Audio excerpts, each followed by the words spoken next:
Welcome to Off the Roster, brought to you by our founding partner, Proline. Betting on Proline is now easier than ever with their new app. Download it today and make things interesting. I'm Lindsay Dunn.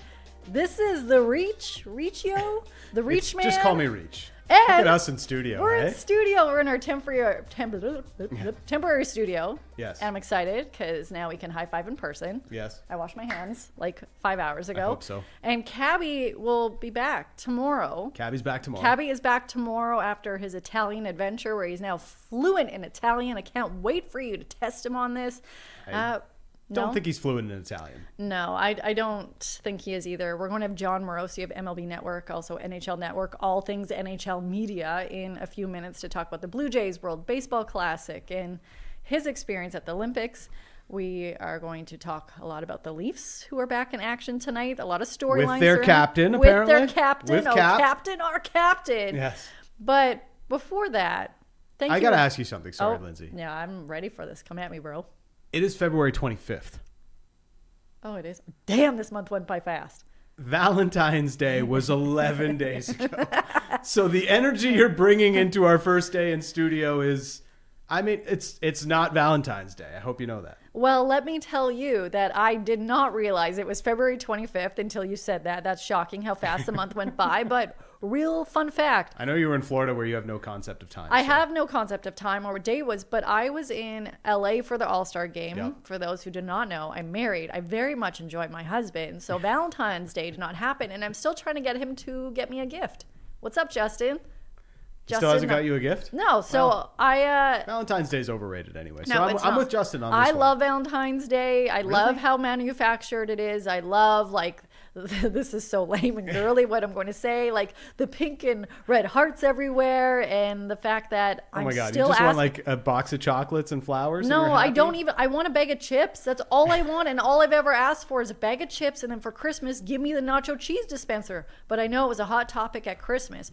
What were you going to buy your wife? Mm-hmm. We found out you got the bag that was in the bag. Eventually, I think got the bag. Yeah. What did you get for Valentine's Day? Absolutely nothing. And you're not in the doghouse? No, I'm not in the doghouse. You know, we had an arrangement. We discussed these things, and you know, we had a nice little dinner out, and that was it. Wow. I'm being called out also that it's Wednesday, and I forgot to wear pink in the chat. Hello to the chat. Happy to be back. They're saying that our set, they're liking the set so far, that this is an eyeball bowl. I cannot dispute that this is not an eyeball bowl. Eyeball bowl. It's a bowl of fake eyeballs is what it is. We're not going to say what I said it was before the show Yes. started because I'm not in the mood. I'm sure somebody in the chat has thought it already. Yeah, well, we'll keep checking that. I'm excited to be here in person, but yeah, Valentine's Day. So excited you don't have shoes on. This is great. Oh yeah, do we want the backstory of this as well? So I'm going to give a little TMI. I'm sorry for this early in the morning. I hope that John's not on the call yet for what I'm going to say. My dog, Sophia Michael Jordan, Keith Richards, Dunn Peterson, got really ill yesterday. Oh. That it looked like a super soaker was attached to her butt. And that's where I will leave that at. That's already a lot of information. Yeah, Thank you. so no sleep. Husband currently at the vet with our dog. Like, I'm sure she'll be fine, but it's just like not a great thing. And so little scatterbrain. I forgot my shoes at home. I have my walking shoes when it's winter. Yes. And I am not wearing those on camera because they have not. So I'm not wearing shoes right now, and I'm covering them up. But I will let you know they were great. They were Valentine's Day themed. Of course they red and white Nikes. And I'm so excited because two things happened, which I will update you later, that I either dropped them out of my bag or I just forgot them on the counter. Because I put a, yeah. So you're saying somebody might have found a nice pair of shoes on the never street? worn, beautiful pair of shoes. Thank you. Well, if you see some Valentine's Day shoes, they probably belong to Lindsay. Well, you know what? I know who did not find them because he is not in Toronto and hopefully a little place more sunnier. And that's Jon Morosi from MLB Network, also NHL Network, all thing NHL media. Thank you for joining us today. How are you? Good morning. JP, Lindsay, what's happening? Great to be with you both. Wonderful to be here and talk a little hockey, a little baseball, then maybe a little bit of calcio as well. Cosa sta succedendo con l'Inter, Juve? There's not a lot of good things happening right now in Italian football, as we'll probably get into. Was at the Olympics last week, and I kept picking up the great newspaper. It's an all sports newspaper, Lindsay, in Italy, if you can believe it. It's about 50 pages of just all sports goodness, cover to cover, all in Italian, of course. And I kept picking it up, Dan, waiting to read something good about the Italian clubs in the Champions League. Never happened. The entire time I was there, I could not read a single good word about that. No, my beloved old lady is really struggling right now. Juventus having a tough time. But, JP, for the purposes of this call, we're now calling you Jon Morosi. So that's you've spent so much time in Italy, and you look great, by the way. Did you have a lot of pizza and pasta? Like, how did it go while you were enjoying the Winter Games? Sempre, tutti i giorni, of course. That was basically the fare pretty much every day. Loved it. I was in Milan for, I guess, 6 days. We took some side trips, Venice, Verona, so we saw the site for the closing ceremony a couple days before the closing ceremony. What a beautiful town that is. So just rode the trains. We were there. So my wife and I and our 3 girls, pretty cool experiences all the way around. So got to see some amazing events, but more importantly, just some wonderful family time. And I did explain to everybody in the family, this is kind of a unique thing. I can't set the expectation that we're going to go to every Olympics as a family. This was a unique one. It was so my mom's family is from just west of Milan, so it was our Italian hometown. So I said, for a lot of reasons, we got to go to this one, and I'm glad we did. I love that. I can't wait to discuss a little bit more of your Olympic experience and life. We'll definitely talk Blue Jays and World Baseball Classic. I'm very excited to ask you about that. But just when it comes to the Olympics, I did love your post about MPP. We love MPP in Canada. But just can you talk about how she handled herself after that gold medal loss? You know, it's a great question, actually. So that was a really special game for me to watch as a dad. So my daughter, my oldest daughter, Gabriella, was with me. So we were sitting in the stands together. So she's 13. She plays field hockey, not ice hockey. She can skate, but she understands sport and from a standpoint of what we were watching. And I knew that I wanted to stay with her for the very end and the medal ceremony and everything until the very last moment, because there's so much to teach as a dad, right? And about how you handle a victory, how you handle a loss. And I said to her as the handshake line was happening, I said, listen, you have one team that's elated, one team that's devastated, and there's Hillary Knight hugging MPP and what that represented, 2 of the greats to ever do it. And I said, it's a one-shot game either way, and it's important to be gracious in either direction no matter what's happening. And then I saw, as in the midst of everything, and while Canada was waiting for their medals to be brought out, Marie-Philippe Poulin goes down and hugs every single player on the team. And, of course, by then they had lined up in number order to receive the silver medal. And every single player, she hugs them all and has a word for all of them. And I just thought that was such a touch of class, Lindsay and Dan. When you think about it, in our toughest moments, and certainly that's as tough a moment as you're going to get in sports, that you then think about not just how am I feeling, but how is my team feeling? How looking outward and saying, how is everyone else feeling and experiencing this? And I said to my daughter, watch what she's doing. There's a life lesson there. And then when all the Canadian players are being announced and MPP gets her silver medal, I heard my daughter cheering especially loudly for her. So that was, again, as a father, it's a little moment among a lot of big moments, but to be able to share with my daughter the sportsmanship that she witnessed from the greatest to ever do it, and then the way that Marie-Philippe Poulin handled herself, and then to hear my daughter give her a big cheer as she was being announced, I just thought that's pretty cool. Like that was, yes, you remember the results of the games, but in terms of a proud dad moment, that's top of the list for me. This is why you're the first American allowed on the show since Canada lost both of those gold medal finals, JP. I'm grateful, and again, like you look at it, like the Olympics are such a powerful way to tell a story, Dan. And you know it, whether it's the Olympics, the World Cup, World Baseball Classic. My goodness, are we blessed with so many great sporting events this year to talk about? But that to me is the human part of the story. Is how you handle defeat, how you handle a victory. And there was just so much grace that we saw on the ice that night. And I thought the same thing was true with Sid. Sid being on the ice there as the forever captain of Team Canada, and the way that he handled that. So I just thought there was a lot of graciousness to be accepted, and again the way the Canadians, the way they handled everything in both games. obviously the respect for the anthem in that way, I just thought was a touch of class from really all of Hockey Canada there. I love that. Love to hear that. Right now, you are our favorite American guest to ever come on the program ever. We adore you, JP, but we have to talk a little bit of baseball when we talk about, Sure. Your family, how they watched MPP and how it impacted your daughter. I know a lot of family members of Cody Ponce will be watching him on the mound today. It's his first MLB game. I realize it's in spring training for a number of years. He had those great numbers with KBO. When you look at the Blue Jays rotation, if you have thoughts on Cody Ponce and what could happen there, what might they be, or just even the moves that they made to kind of help with the rotation on the mound. Yeah, Lindsay, I like what they did, obviously, with the rotation in the offseason. And I think it's important when you have success as a team, and you go as far as the Jays did, there can be the temptation to just run it all back and bring back the same crew. The Jays didn't do that. And I think that is to their credit, because you can sometimes, if you bring back the same group, remember, it's almost the old adage of a team that wins the Cup final. You almost have to make a couple changes, because those guys that went and played the last game of the year, they're pretty tired. And that fatigue can sometimes show up in the following years. So I think it was wise of the Jays to do this. Ponce is someone who's been very durable. I also think that there's a life experience there when you're on the bubble of becoming a consistent major league starter, but you're not quite good enough. And then you go over to Korea, you become a superstar there, one of the most decorated pitchers in KBO in recent years, and maybe develop some different pitches, which he did, and now come back with all of that life experience behind you. And certainly his first start at Rogers Center, there'll be a lot of emotion. That's only normal.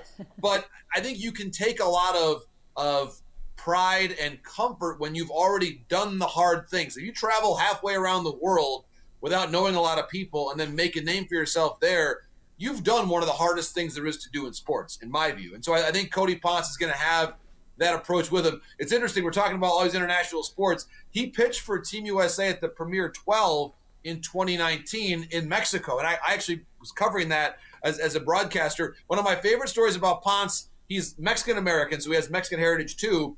And we were there. The tournament started right around Dia de los Muertos, so November the 2nd, which is a very important holiday in Mexican and Latin American tradition, where you honor those that have passed away in your family. So he shows up to the ballpark, Lindsay. He was pitching that day. He had half of his face in the mask of a skeleton. What? And so he showed up to the ballpark with the full face paint on the day he's pitching, which for all of us that follow baseball, the starting pitcher is almost always completely buttoned down, routine, like to the second planned out.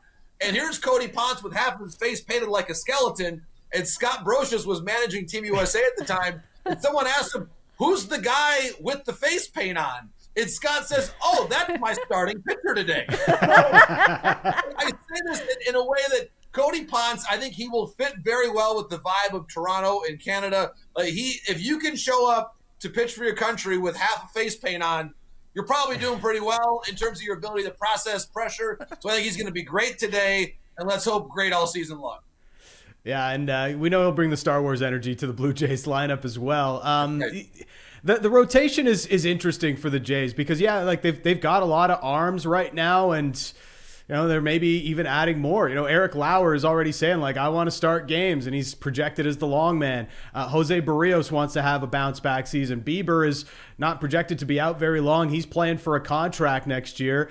And there's talk that they could even bring back Max Scherzer. What are you hearing on that front with Scherzer and the Jays?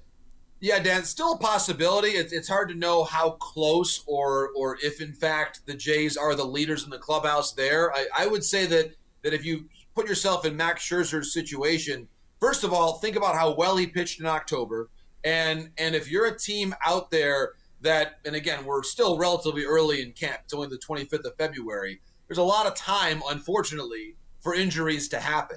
And so I think if you're Max Scherzer, as much as he loved his time with the Jays, it's probably important, if you're him, to wait a little bit longer and see which contending team is going to need him the most. He's already obviously made all the money he needs to make. At this point in his career, he is strictly about finding the best spot to go chase a championship. And so after waiting this long, Dan, I think he will keep waiting as long as it takes for the right situation. And if there's a team that comes up, let's remember his principal contribution to the Jays last year started in the middle of the year. If you really look at it, when you think about all the time he missed in the first half. So if you're Max Scherzer, you can wait until June if you wanted to. Just make sure that you're ready to go and then really ramp it up and make a big push towards the playoffs. I have no doubt in my mind that he's going to pitch again this year. I just don't know where and how soon he will feel the need to sign. You could just tell during the playoffs. I think we all just read it in his body language. At no point in October did it look like he was a guy that was ready to just take it to the house and be done. I remember I saw his wife, Erica, who I've known Max since he pitched here in Detroit a long time ago. And I saw Erica in an elevator in Seattle, I think one of those games. And I just said to her, I said, Max is having a lot of fun right now. And she's like, you better believe he's having a great time. So I don't think he's at all thinking about retiring right now. I think he's having a ton of fun. Obviously, he loved being with the Jays last year. Now, if Bieber has a little bit more of a hiccup in getting ready for the season, then maybe there's more of a lane for Max. But you pointed it out. Eric Lauer being ready to start games too. I do believe that Barrios will come back and have a much better season. And that, to me, is one of the biggest headlines of all for the Jays. That you have got we believe he's healthy and very motivated. Barrios with something to prove right now. And as you mentioned, Bieber with a contract as well. So I think it's a nice blend of guys they can count on and guys that have a lot to prove that I think will make this, I believe, still one of the better rotations in the American League. Ooh, love to hear that. You talk about a lot of guys having stuff to prove, and a number of the Toronto Blue Jays rotation and roster, they will be reporting to the World Baseball Classic to get with the training camps, and that's pretty much the entire infield for the Toronto Blue Jays that will be reporting to different World Baseball Classic camps. When it's this opportunity, though, for those that are still with the Blue Jays who may not have a guaranteed spot, how big of an opportunity is it for the guys that will be stepping in on the field during spring training? Yeah, it's a great question, Lindsay. I think that in a lot of ways it creates opportunity, as you said. And we've seen it happen many times over where players that don't even get invited to Major League camp, but they have to be brought in effectively during the WBC time because so much of the team is away. And obviously players like Clement, Vladdy, they're on teams that you expect to go pretty far into the tournament and be gone for a while. So I think that if anything, it'll help the Jays identify this year's version of a Barger or a Lucas, that player that comes up and maybe isn't necessarily an opening day lock, but makes himself indispensable by the time the season is over. And certainly someone like a Varsho, I think, will have it. Even for him, I look at what Dalton did a year ago and how well he played in the playoffs. I think it's pretty remarkable that he missed a significant amount of time. Obviously, there have been some injuries in his past, but that he was able to put together an excellent half season, obviously, and then into the playoffs. I think for him, if he has a really solid foundation of at-bats and just gets a ton of swings in, it builds a great foundation this spring. It's a big year for him personally from a contractual standpoint, but I think he's someone that even though he's a name that we already know well, this becomes a really important spring for Dalton Varsho too. So when we go back to that World Baseball Classic, first of all, love everything you're saying about the Jays. Anything positive, I will run with. I'm ready to plan the parade. I overreact about everything, and I'm a very positive person. But I'm excited. I'm going to cover the World Baseball Classic for the first time in my life. And I saw your post after the gold medal match between Canada and the men's team, how they could face off against each other as soon as, what was it? Let me check your quote. The quarterfinals next month. Yes. And then you kind of broke down the expectations and looking at Team Canada's roster when it comes to the World Baseball Classic. You are the expert. You give me hope. What are the realistic expectations? How is Team Canada's roster looking when it comes to the World Baseball Classic? In a lot of ways, this is the best chance Canada has ever had to advance out of the group. Now, I'm not going to quite write the Maple Leaf in on my bracket all the way through and say they're going to win the whole thing. I'm not quite there yet. But I do think, first of all, some great stories there. The Nailers playing together. I love that. And then you look at the pitching staff. They've got, I believe, the best pitching they have ever had. Tyone is now back. The last time he pitched in the Classic, I believe, was 2013. It's been a while for him. You've got Balazovic, who I believe can get some innings for them. Soroka appears to be healthy. He's got a starter's workload right now. They've got James Paxton to maybe pitch in a bulk role, if not necessarily start, at least potentially be there for them. Excuse me, somewhere in the middle part of the game. So I think in general, they have got the pitching they need. They've got the bats they need. And just as importantly, the pool and the group, the breakdown there is somewhat favorable. We've talked a lot about how Puerto Rico, they don't have necessarily all their superstars because of insurance reasons. Cuba is always a bit of a wild card. This is not the Cuban team of 30 years ago because of the number of players that are now playing in MLB. Still a good team that knows how to play tournament baseball. They were able to reach, of course, the semifinal last time around. So they're still a really good team. But you can imagine a path forward. And yes, if it ends up being that the U.S. wins their group and Canada finishes second in their group, that would be the quarterfinal in Houston. And listen, a lesser Canada team in 2006 beat a U.S. team that had Clemens and Griffey and A-Rod and Jeter and all these amazing players back in Phoenix. So stranger things have happened when you think about the World Baseball Classic in a one-game tournament. You never know. So for Canada, keep the faith. And I got to ask, so are you going to San Juan and then to Houston? What's your travel plan? I may get canceled for saying this. I'm going to Houston, then Miami, no Okay. San Juan, just because of the schedule that I have. So I'm just so excited. I don't even know how to handle this energy right now. And I've been watching all of your updates and for years hearing how much you love covering this tournament. So that's my travel plan, I believe, is Houston, then Miami. All right. Well, I'll be in Houston covering Team USA, so I'll see you there. If I can help with anything, you let me know. But this is a great conversation. I really enjoyed the chance to catch up, and as we would say back in Italy, alla prossima. We'll catch up next time as well. Absolutely. I do want to ask, like, Team Italy.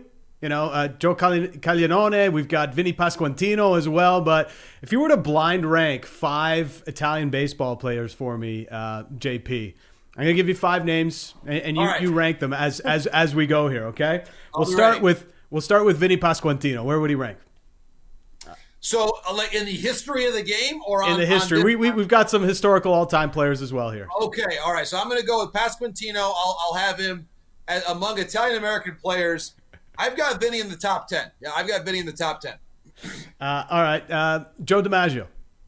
Well, I think Joe D, because of all the different elements, I think he has to be number 1. Okay, Mike Piazza.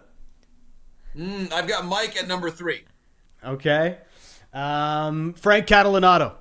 Frank Catalanato, love the name, love his career. Frankie the Cat. I've got him at about 25. And we'll go Jason Giambi. Jason Giambi, great career too. So I've got him I'll go with Giambi at 12.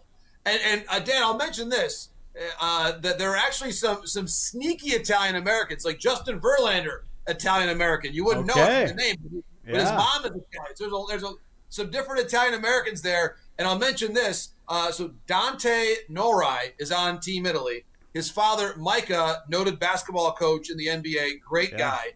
Actually, Dante was born in Canada when his dad was working in Canada. So Dante is Canadian-born, but representing Team Italy. And he is going to wear at the Classic number 5, numero 5, because of Joe DiMaggio. So he's going to play center field wearing numero 5. It's the perfect honor for young Dante Norai. Wow. Well, love that. I love that. Joe Biagini, top 50, putting him out there. Frank Menachino, you know, we could go down the list, just keep naming them. But we know you're busy and you have places to be. We appreciate your time today. I only know 2 words in Italian, which is ciao and arrivederci. So you guys, perfect. Yeah. Thanks, and we'll see you later. And as we would say, ci parliamo presto, ci vediamo presto, meaning we'll see each other soon. And congrats, complimenti on a great show, and thanks for the invitation as well. Thanks so much, JP. Thank you. I heard Presto, and it made me realize I forgot my Presto card. Well, I'm like, I need that to that's go kind of TBC. necessary. I know. Oh, I forgot my shoes, my Presto card. He is the best. And in the chat, they brought up, which we'll discuss again when we have another World Baseball Classic, the timing of this tournament. Is it a good time? And then there's the debate of, hey, you know, players are trying to get their bodies back in shape, so it helps them get even more in shape for the actual season, but then also a lot of them are trying to get their bodies back in shape, and they need the rest and the recovery in a little bit that's happening when you're at the training facility. So it's an interesting tournament, because it's not like a soccer World Cup where guys are just committed to playing for their countries. It doesn't matter where their contract situations are. It's just, I get called up to my country, I'm playing for my country. Whereas, these guys are committed to massive like you think about Tariq Skubal, he's getting, I wouldn't say roasted, but he's getting some criticism because he said he's only going to pitch once for the U.S. And it's like, well, he's got a massive contract negotiation coming up next year as a free agent. It's a little bit different in those situations. Insurance can be an issue. That's what's happening with Mike Trout, why he's not playing for the Americans. There's a lot more that goes into it. We see this with NBA players as well.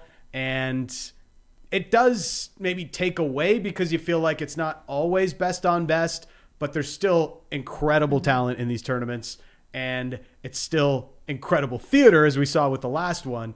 So I think that it does take away from it a little bit, but people oversell how much it takes away from the actual tournament. I'm so freaking excited.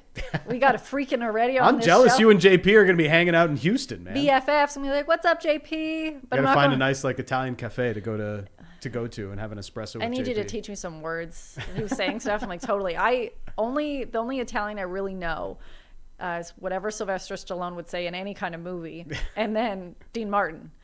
Arrivederci Roma and all this. Like, what? Of course, Dean Martin. Yeah, of course. We can't get Dean through Martin. one show without a Dean Martin reference. And Thanks, guess what? Linz. I bet you I'm going to bring it up again later. Yeah, I know. But we need to continue a little bit of Blue Jays talk before we get into Raptors and Leafs, because Ricky Tiedemann is being sidelined for 1 week with left elbow soreness. And know what we love here on Off the Roster, or rest or whatever, is the panic meter with you. The worryometer? Your worryometer when you hear that about old Ricky T. Yeah. Where your worryometer at? I'm trying not to be overly high on the worryometer, but this guy hasn't pitched in a long time, and spring training hasn't even started, and he's already got left elbow soreness. I'm hoping that this is kind of just part of him coming back from Tommy John. I know it's been 18 months, but man, the Jays, they've done everything to get this guy healthy, right? And he's gone through the surgeries. They've tried to change his mechanics, change his arm angle, there's only so much you can do. Eventually, your body's got to be able to put up with the rigors of being a major league pitcher and being able to throw 1,000,000 miles an hour. And for right now, I just don't have a lot of confidence that Ricky Tiedemann's able to do that. And I hope I'm wrong. And I hope we do see a lot of Ricky Tiedemann this year. He could be this year's Trey Savage in a best case scenario, but yeah, the worryometer is it's ticking up probably towards an 8. I'm not. Dad's freaking out right now. It's not that bad. It's not 10, 8 but is high. 8 is freaking high. 8, okay, yes, 8 is high, but it's not 10. So. I'm at we're so opposite. I'm at a 4. Okay. I saw, oh my God, that sucks, Ricky T. You'll come back. It'll be fine. I'm not really worried about Well, you got to where see you him are. down there in Dunedin. It's yeah, is I thought he was good fine. He was other looking than the left good. I elbow thought he soreness? was fine. He didn't peg anyone during live BP when I was watching, which is always a win. But I do want to bring up something that happened at spring training. I had the chance to speak to Addison Barger, who throughout the history with the media has been known to not be a man of many words. So I'll say it was the best interview I've had with him. We're airing it on 6 Innings Stretch. You can go check that out after. I think the podcast is dropping at 11 with Merrifield. I'm just so upset I left my shoes at home that it's just putting my whole game off of speaking English. But I asked Addison because he had that historic moment in the World Series. And there's so many moments when he would walk up to the plate that he would just smash. And, he got the nickname Bam Bam. When he walks up there, I just think he looks like the most confident guy ever and has ice in his veins. So I asked him about his mindset, and his answer surprised me. Take a listen. Do you have a mindset or anything when you're walking up to the plate? I'm trying to do damage, of course. I like that I look like I have ice in my veins because I feel like I'm just nervous as heck every time. I feel most of the time it's a lot of adrenaline and a lot of nerves coming from me, so I'm trying to calm myself usually. You would be an amazing actor because you do not look nervous at all. But here we are at spring training. I know it's a generic question. Everyone gets asked. Is there anything, particularly you're working on for your game going into the new season? I'm just trying to refine the game, versatility, playing infield and outfield. Always trying to get better at both, and trying to get ready for some games. And then as the games come along, it kind of can tell you a lot about what you need to work on. So all those adjustments will come as spring, moves forward. No idea. He was nervous as heck. He hides it pretty well. He hides it so just like well. The inner voice is just like, oh my God, oh my God, oh my God. He throws 99. Oh my God, oh my God, oh my God, oh my God. And then bam, he's just like, oh wow, I hit that 1,000,000 feet. Also in the interview, he said there's been some misconceptions about his personality. I'll let you know of a little viral moment that accidentally happened between him, me, and Ernie Clement. Okay. I will ask whatever I want, as we know. Yes. His walk-up song. So I asked Ernie, who has Shout as his walk-up song, which has to do with the Buffalo Bills. He'll switch it up, have some fun. It's like, who has the worst walk-up song on the roster? And he said, Addison. He's like, and I was like, oh, which was System of a Down. And that caught a lot of heat that on 6-inning stretch that Ernie actually issued an apology to Addison saying that his walk-up song had grown on him.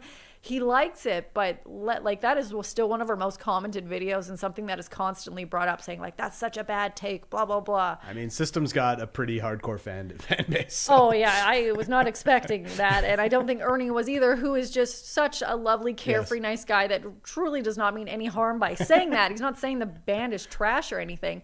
But Addison, he's like, hey, yeah, like people think I'm this metalhead. I don't even listen to their music or metal music. I'm a really easygoing, carefree guy. I'm like, well, what kind of music do you listen to? And he gives a lot more answers on 6-inning stretch. He's like 70s music, ballads, Bread, Air Supply. No, like Addison Barger listens to Air Supply. He's so chill. I don't know. So I don't chill, and that's what he's trying to say. He's a chill guy. Fleetwood Mac and Air Supply. That's the Addison Barger playlist. 100%. We will get him to make a playlist for Off the Roster. So yeah, he went through. He said, "I'm laughing." So after he's like, when we stop recording, he's like, "Do you know these artists?" I'm like, let me tell you how much of a nerd I am. I have hundreds and hundreds of vinyl records, a lot of them in the 70s. And that I didn't bring up Dean Martin because he won't know who he is, but I have a lot of 70s rock and ballads. And then he was naming these artists. I'm like, yeah, I know who they are. I'm like, I used to work in a music store before I went into media. So like, you are speaking to me right now, Addison. So yeah, misconceptions, go listen to that.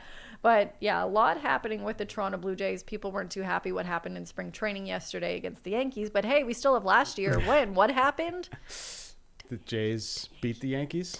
The Yankees lose. That was better than yesterday. It was better than yesterday. Okay, that was better than yesterday. Give him a 10 out of 10 in the chat. But let's go. We won't talk about my worryometer on Tyler Rogers yet. But like yesterday, I need you to be calm. Yesterday calm. We need to keep that Paul blood Goldschmidt, pressure down. hit a home run. The Bellinger almost hit a home run on Rogers. He only gave up 4 last year. He almost gave up 4 in yesterday's game. So, not that I'm freaking out or anything. I'm just, that's what Grab happened. our eyeball bowl and use it as like a calming thing. Just play with the eyeballs that are in the bowl. Oh, we're getting the don't do it because one of our lovely coworkers, I'm going to say one of the big bosses, I actually don't know how fast he could fire me, but his wife lent those to us. So he's like, do not touch those. And I know her and I'm pretty sure she could like karate kick my face. Well, so just what I'm saying right now. I wouldn't pick you to win too many fights, Lindsay. I don't mean that in a mean way. I've won every fight I've ever had. I'll put that out there right now. My arms may look scrawny, but let me tell you, if I pop one out of my shoulder and use it as a bat, you're gonzo. No, How many fights were you getting into in Regina? I got into 2. I did punch someone in the face. Okay. My mom, who's finding this about me right now, and to my mother-in-law, and father-in-law, looking at Lindsay. camera 1 right now. To quote Ernie Clement, I'm very much a lover, not a fighter. I don't fight, but if someone comes after some people in my family, I'm going to pop you right in the face. Okay, well, fair enough. And if you ever talk bad about Sophia, Michael Jordan, Keith Richards, Dunn Peterson, my dog, anybody else, fair game. You can crap talk my husband all you want. No, I'm kidding. But other than that, no, I got fouled out almost every basketball game ever played. I'm feisty. Like, I don't talk a lot. But Who knew Lindsay Dunn was a dirty basketball player? She may as well have been Charles Oakley out there. May have been Draymond Green, who yesterday jumped on somebody's back when somebody's shooting a free throw. Like, what is this bro doing? We will talk Raptors because I'm not going down the Draymond Green train of annoyance that man gives me. I'm convinced Draymond does this stuff so that he can talk about it on his podcast after and people want to go listen to it. Bingo. Yes. Yes. Oh, he's a bozo alert. But yesterday, Raptors taking on Oklahoma City Thunder, who were without SGA. and a number of players. But like I mentioned They were yesterday, very shorthanded. even shorthanded, they're a great roster that I think a lot of people going into that game thought that the Raptors would win. And during the game, there was highs, there were lows, they were great, they were bad, they were great, they were what is happening right now. Scotty Barnes had 2 blocks yesterday. I actually don't know what he ended up finishing with, but it set a new single-season career high in total blocks. He also got hurt. Yeah, he brought that Yeah, up before he did not finish the game. He did not. And I was trying to do a positive to go into that, to be like, maybe we should have went negative to positive. But yeah, he got hurt. Not a great outcome, but it was a great night on the court for your Italian brother, Caruso. My guy, Alex Caruso. I don't know why he wears the headband. Is it just like he wants to have a distinctive look? Well, I think it's to act like he has some kind of hair there. And actually, no, nothing is blocking the sweat from going down in his face. So that's why he wears the headband. It's like, hey, I want to look like an 80s basketball player. And that's for it. the record, I told everyone that he should, as in you, Dan, should have wore a headband today. Okay. Maybe that'll be the next bet on the show. If I lose a bet, I will have to wear a headband on the show. Yeah, you're going to lose a bet. So Doesn't sound like much of a bet to lose, though. So. You watch that. We're going to let that game go because now they're, 4-14 against top 10 teams.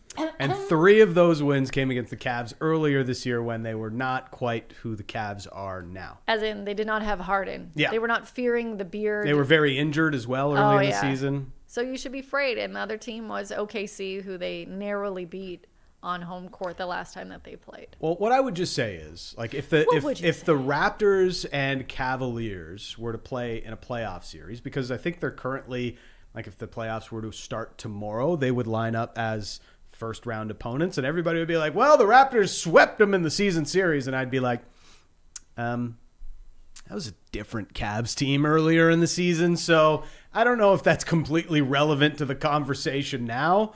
And this ongoing issue for the Raptors, and I know, they almost came back. They tied it in the fourth quarter after being down 20 plus last night. But fake hope. Hope. Everything about this season is still a positive, but I would not, like, if they lose in 4 or 5 games of the opening round of the playoffs, I'm not going to be overly surprised about it. That's what I would say. Intensity. They lack it at times. When you look at, what do they call them? Like the big dogs, little dogs right now, the Pistons, who they were absolutely trying to push around Wemby the other day, Wemby in town tonight, also the Spurs, his entire team in town. But you look at that, you look at the Celtics and the intensity that team tends to bring the entire game, all 4 quarters. I think the Raptors don't fully have it all 4 quarters, and we see that time and time again. I think they're a great team. I'm obviously rooting for them, but I do feel like they lack the intensity consistently, which people are like, what? Watch the Pistons. Watch the Celtics. The first quarter and the fourth quarter from last night, and then watch quarters 2 and 3 from last night. It's like a completely different team. Yeah, I don't want to watch 2 of those quarters again. So I'm going to focus on tonight. We're Wemby in town. There's obviously so much excitement surrounding that unicorn of a human being. Do you remember the storyline? Because I think, year 3 right now in the association. Do you remember the storyline that followed him all around his first year? I do not. He's the tallest human ever? Yes. Almost everyone and so many media members were saying he's going to get hurt. He's going to get hurt. Somebody that tall, somebody that petite, and when I mean that, like slender, I guess would be the proper term, would not make it through the first season because of injury. And here we are in season 3. You see him smashing records and just trying to get bully-balled by the Detroit Pistons and still beating them and still getting your Pro-Line pick of the day in that game. I was here for it for you. I was worried for him. It's like, man, they're going at him, trying to take every part of his body down. Like 3 of them looked like they were jumping on him. But I'm excited for fans to be able to see him play in person. I was lucky enough to watch him play in the Paris games. I saw him during the All-Star game. I saw him on the road with the Spurs.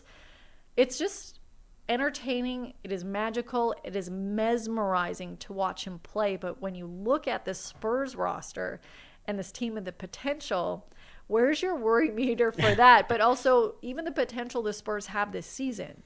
Well, the thing is, like, there's this big conversation around anti-tanking in the NBA, and Adam Silver's like, we're putting in these measures, and you better get ready for it. There's going to be new rules over the summer, anti-tank, and they're fining everybody for resting players and fining teams for resting guys in fourth quarters and trying to do anything they can to deter teams from tanking.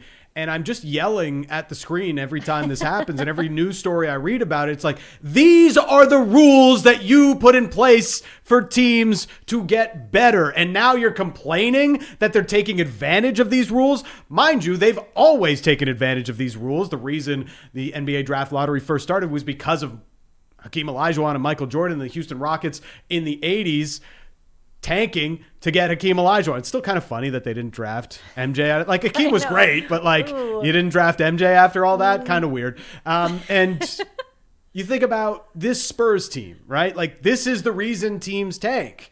The Spurs have been out of the playoffs for a while, but the last 3 years, they've gotten Wemby and they got Stephen Castle back-to-back. Those are Rookie of the Year winners. And now, in year 3 of Wemby, they are, without a shadow of a doubt, a NBA title contender, a Larry O.B. contender. So you're trying to tell teams not to tank when the team they're looking at that has had this meteoric rise this season is like all of a sudden a contender because they tanked and took advantage of your rules. It just seems sort of like it falls on deaf ears because you created this problem and now you're angry about it.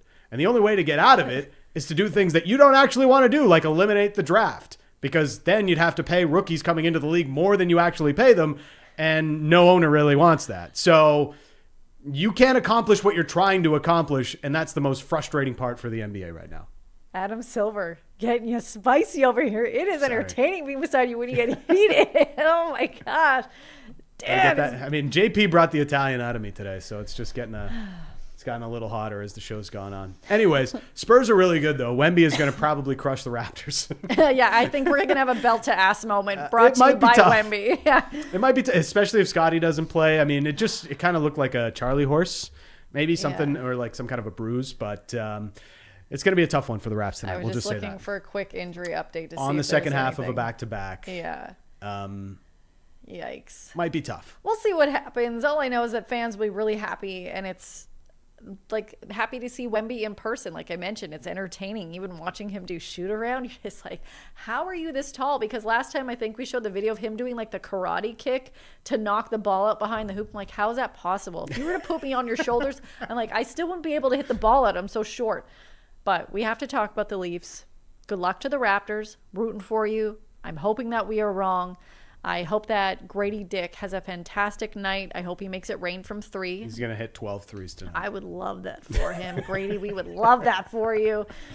But let's talk about the Toronto Maple Leafs, who going into the Winter Games break, 3-game winning streak. They got a winning streak. Coming out of the break, they got a winning streak. They are starting a back-to-back tonight. They're in Tampa, where Craigie B said Austin Matthews will play tonight. Yes. If you don't know, he had a little visit in the White House yesterday, met their leader. Didn't stay long, though. Didn't stay long. He did not do the Italian goodbye. No. He was quickly, he just snuck out the back door after Irish he goodbye. made his appearance. He did the Irish goodbye. Yeah, which yes. I love doing. As someone that is Irish, I love Irish goodbyes. People do not like that. The Italian goodbye is the complete opposite. Oh, yeah, you I start know. saying goodbye 2 hours before Yeah. you're going to leave the party. But yeah, he will play tonight after being in Miami, then the White House in Washington, D.C. But Nylander, also back with the squad, he spoke with the Toronto media yesterday before they flew to Tampa. Here's what Nylander had to say, and I'll let everyone in the chat guess real quickly. Is he wearing a shirt? Tarps on? Tarps off? Probably not. Great to be back and Tarps be back off! in Toronto. Trying to forget what happened in Milan. So How do you temper your disappointment there with knowing, Austin's done so well, your teammates going to be meeting the president today? yeah, obviously I'm super happy for him and what he was able to accomplish there. But I'm obviously upset that we lost. So, but I mean it was a great game and they did a great job and it's not an easy feat to win the gold medal. Willie's still hurt. Yeah. So And it was a tight game, like also an overtime game for Sweden. that it's rough. I feel for him because his teammates coming back being like, hey, look what I have. I have a gold medal. Look at my gold medal, Willie. This could have been yours. I thought you were doing the Italian. I'm like, Matthews is not Italian. He's not going to be, No. look at my gold medal. That was really bad. might. I'm so sorry. He might. If he does, that would be Right? Oh my gosh, I would pay to see that. But yeah, he's back. Spoke about the hurt of not winning gold and winning in the winter games. But that is, now you're hoping that maybe some fans want to see him win with the Leafs. Some fans definitely do not want to see this Leafs organization win. But Tavares did not practice yesterday. He's dealing with flu. But Craigie B said that he will be in the lineup tonight. You never know what could change. Hoping he's feeling well. But Dakota Joshua has been cleared to return to the lineup after being out since December with a lacerated kidney. Like, you don't say that every day. No. It's been a tough go for Dakota Joshua. Like, I'm hoping he gets back in the lineup and he can have an extended stay in the lineup. So will he be back in the lineup? Let's go to the source of Craigie B. He is good to go. I'm going to manage his back-to-back right out of the gate, so I got to make a decision on that because I don't believe he should be right out of the gate with how long he missed back-to-back. Will be tough. Wow. So he's going to play at least one of these 2 games, Dakota Joshua. Excited to see him back. They could use his truculence in the lineup. I don't know why that's so funny. I'm so sorry. Truculence. I know. It's just. We needed some Berkey on the show. Yeah, we needed. Oh my god. Yeah, we'll see. I'm sorry, I lost it. I don't even know why that was so funny. Maybe it's because I'm thinking of also a photo that we're going to show in a moment from Team Canada arriving to Miami. Yeah. That makes no sense. But happy to see that he's feeling better. He's feeling a little bit healthier. I don't know. My worryometer for this team is high. Is high because you're supposed to be the one who believes more than anybody on the thing show. is, I believe. Like, I'm going to tell you this, and I'm not joking. I think they'll make the playoffs. If you're not here to talk me off the ledge, this show's not going to work. Okay. Just trying to level as I sit with here you here in our therapist chairs. I do believe the Leafs will make the playoffs. Everything is going to be okay. Oh wow.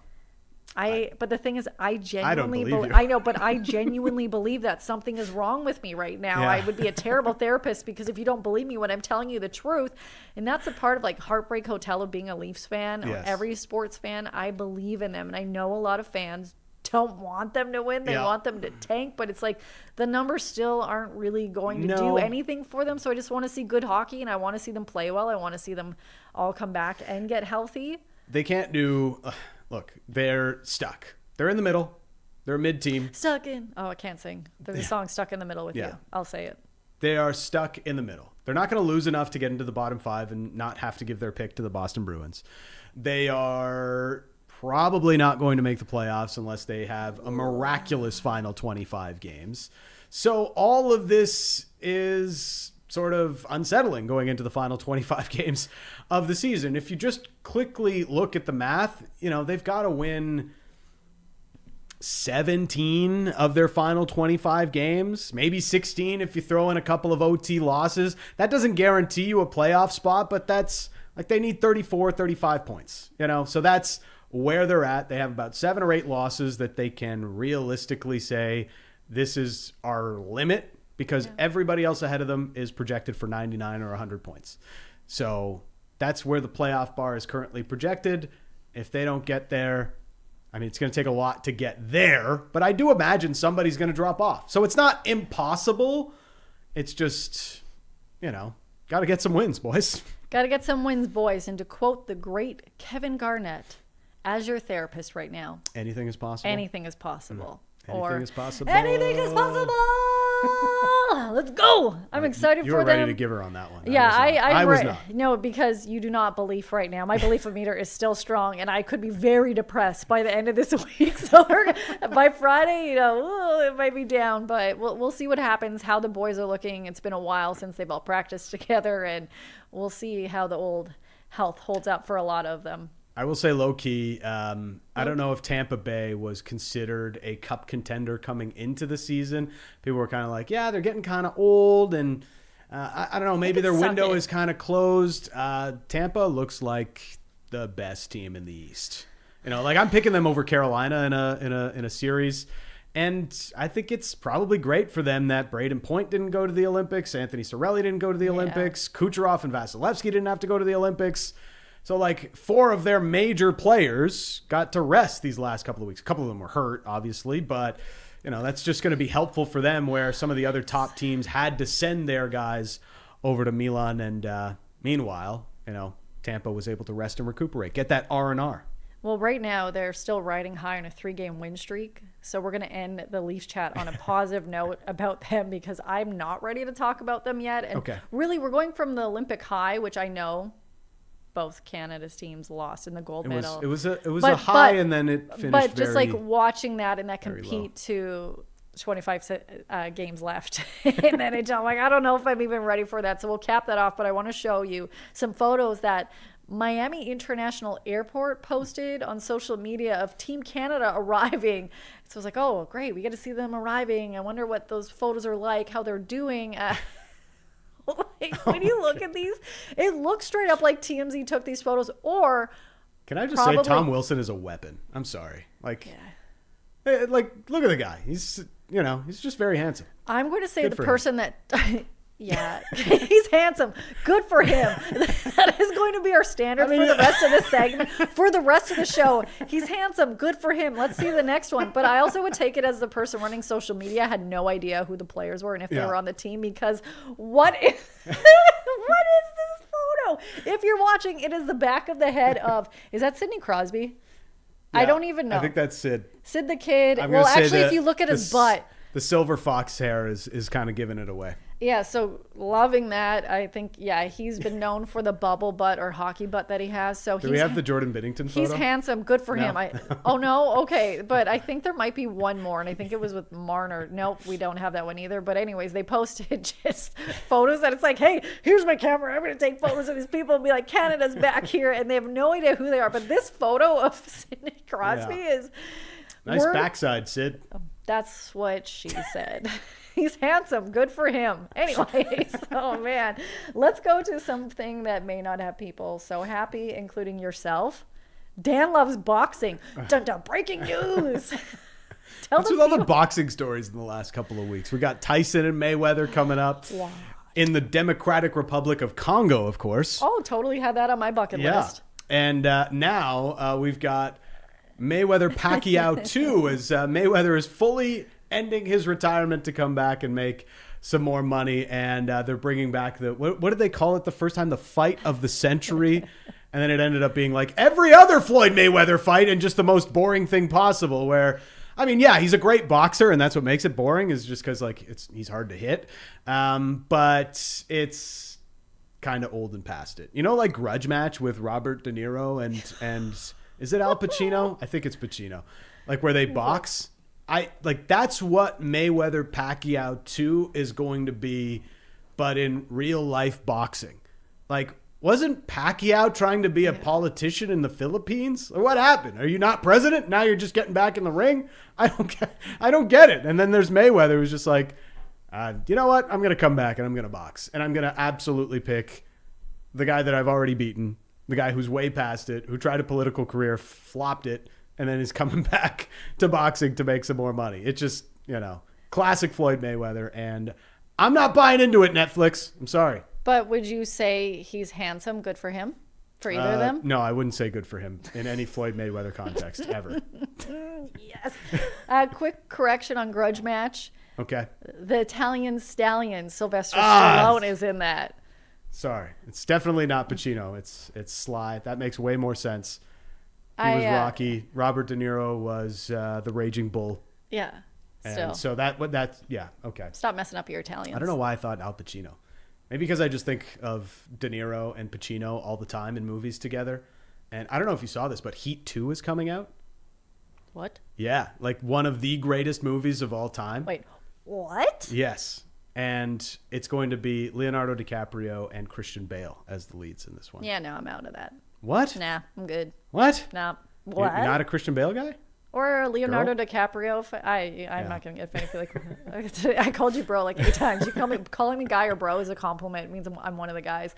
But I don't know. I'm not a Leo fan. Okay. My heart does not go on for him ever and ever. And Christian Bale, yeah. Didn't you think he was great in One Battle After Another after you watched it on mute in somebody else's screen? He looked funny and like his character was really eccentric. I definitely jumped a couple of times, but I actually saw a boxing match because when we look at this, we're bringing up how old they are between two grandpas. Yes. It was at Dean Martin's 100th birthday party in Steubenville, Ohio. Yes, I drove to that when I first moved to Toronto. I'm sorry, what? Yeah, just wait. You went to Dean Martin's 100th birthday He party? very much was dead for like 20-something years. Okay. His daughter was there and would not sign autographs on the hard copy of her book. You had to order the paperback edition, and then she would sign it. She was also on vocal rest, so she would not say anything besides. And I was like, okay, really? You're living off your dad's paycheck. But I'm okay with that. Some people got to do what they got to do. I'm not mad about that. 100th birthday party, and it's hilarious. I was not married yet, and I'm surprised my husband married me. I think he even proposed to me after that, because it was us at the time. We were young whippersnippers, and a bunch of people. It was at a senior center. That's where we showed up. I can't tell you a moment I've been more disappointed in my life when I drove. That's why we call you Grandma Yeah, Linz. we drove there. Like, this was at least a 6-7 hour drive. Oh no, I said it.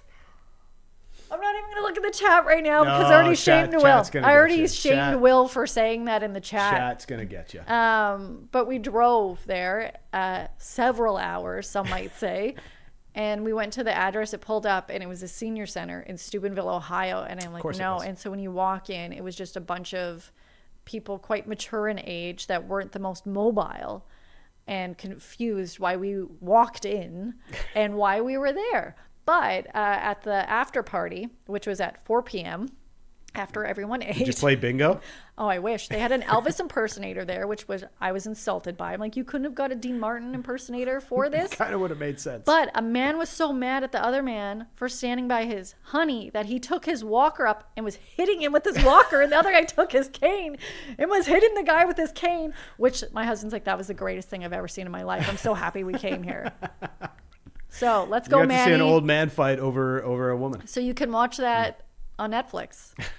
No. It won't be over women. No, oh man, not going to happen. I hate the chat. Sorry, right Mayweather Pacquiao.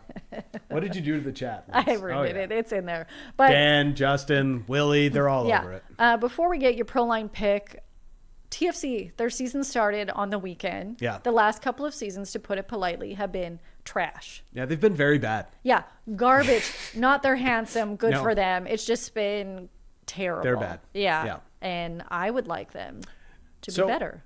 Okay, I know I've been the voice of negativity on the show today. What? Glass half empty in a lot of ways, but glass is half full on Toronto FC, if I do say so myself. I don't know why I had to be so weird about it. TFC had a really good offseason, and it is about to, or they are about to, announce the signing of Josh Sargent, who was once an American phenom, and his career maybe hasn't lived up to those standards, but he was really good for Norwich City in the championship, the English second division. He's coming over to TFC. It's a big price to pay, like $22 million, so it's like not cheap, but he should be leading their attack. And this started last transfer window where they brought in Georgia Mihalovic, and at the end of this transfer window, they get Josh Sargent and Daniel Shaloy. They also signed a big-time defender to lead their defense, and it kind of reminds me of a little bit, not quite to the same extent, because bringing in Sebastian Giovinco was just totally different, but it does remind me of 2016 when they had Michael Bradley already, and then they brought in Drew Moore and Sebastian Giovinco, and that was the makings of their MLS Cup winning team. TFC isn't an MLS Cup contender as we sit here today, but they're a lot better. They should be a playoff team, and if things fall their way, break their way, they could make some noise in the Eastern Conference. I hope you're right, and I hope things fall your way tonight when it comes to the Proline pick of the day. Let's go, Dan. I got to find the read. Here we go. The new Proline app is here. If you think you knew Proline, think again. The new Proline app, betting online with Proline Plus and betting in store with Proline are both easier than ever with the new Proline app. It has more sports, more leagues, and more markets than ever now, with more ways to same-game parlay your favorite sports, including baseball. Yes. We're not getting in on baseball yet, but we've got a whole summer for that. For now, we are sticking with the National Hockey League. We're going back to the National Hockey League with the league returning tonight. The Maple Leafs returning tonight. And oh boy, is there a narrative street play for the Leafs against the Lightning tonight. The captain of Team USA, at the White House. Is he going to play? Is he going to get back in time to play for the Leafs? Coach is like, oh, you know he'll play. So we've got Austin Matthews for an anytime goal. It's the perfect narrative street play for today as the Leafs return to play the Lightning. Let's go. Wishing you good luck on that. Gonna need it. Yeah, I think so. And I would also like to get you a little angry before the show goes. Get you really heated and mad when you go home so you can punch a wall. I don't know where you're taking this. I'm a little bit nervous. Well, I don't like mascots in general, as we know. They freak me out. But the LA Kings and the mascot, some weird storyline I don't understand. So can you explain it to everyone in the chat? I don't even understand it. It's like the dumbest thing I've ever encountered in all of life. So Artemi Panarin and the LA Kings mascot, Panarin's apparently given the mascot a Rolex so that he could take the jersey number 72 from the mascot. When everybody knows the mascot's number doesn't matter. Is Joseph Wool giving Carlton the Bear a Rolex? I mean, if I was Carlton, I'd probably be asking one for one right now. But obviously, this is the dumbest storyline of all time. People have really gotten into it. I don't know why it's become such a thing. It's very, I mean, Artemi Panarin, Artemi, you could wear the number 72 even if the mascot wears number 72. They posted a different photo where they're both still wearing the number. It doesn't make any sense. It doesn't make any sense. Hey, over here, I need you to stay calm as your therapist. Whoa, this bowl is heavy. Can you grab the eyeballs? Is there a magnet under the bowl? Oh, it's like a stress ball kind of. Yeah, almost, so there you go. Calm down. I'm so happy right now. I shouldn't be this mad about a mascot. No, but I love that you are. I run from them. You get angry, I run from them. It's like, who's in there wearing a Rolex? But anyways. Did Rolex sponsor this? It's got to be. So. It's so stupid. It's just like, keep sponsoring PGA events. Yeah. I don't know if this is for you, Rolex. It's so stupid, and I'm the captain, and it's stupid. And even when I saw it, like, that is why. But why do they look like stepbrothers? Oh, yeah. I don't know. They need whatever. It's like Will Ferrell. Getting jiggy and with John it. C. Reilly. No. Step Brothers. No. Great movie. Great movie. Did we just become best friends? I think we did 2 months ago. Well, almost 3 months, actually. Yeah, first day in studio together. Thank you for joining us tomorrow. Cabby will be back virtually. We will high five him that way. We also will have Blue Jays hitting coach David Popkins. So you want to stay around for that? And also we're going to talk about the Leafs, where hopefully they will have won. If not, we're going to cry. See you tomorrow. Make sure to like and subscribe. Hope you enjoyed this video. If you want more off the roster content, make sure to like and hype this video and subscribe to the Nation Network YouTube channel.